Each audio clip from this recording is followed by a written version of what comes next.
Hello everyone, welcome to my another mini blog. তো সেই দিন আমরা চলে গিয়েছিলাম ভূতের রাজা দিল বর সল্টলেক সেক্টর 5 আউটলেটটাতে।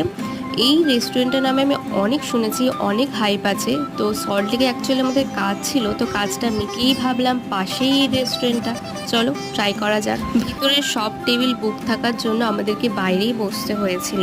অ্যান্ড তারপরে আমরা অর্ডার করে দিয়েছিলাম ভেটকি মাছের ফিশ ফ্রাই।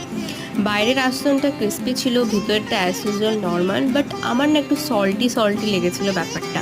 সত্যি কথা বলতে আমার ফ্ল্যাটের বাইরেই যে স্ট্রিট ফুডগুলো পাওয়া যায় ওখানকার ফিশ ফ্রাই এটার থেকে তো better and plus affordable two.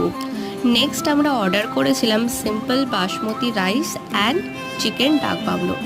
সমস্ত কিছু কাঁসার পাত্রে পরিবেশন করা হয়েছিল, যেটা খুবই সুন্দর লেগেছে। ফিশ ফ্রাইটা মনের মতো না হলেও এই কম্বিনেশনটা কিন্তু জমে গিয়েছিল। আর লাস্টে একটা কাঁসার পাত্রে আমাদেরকে পরিবেশন করা হয়েছিল পান।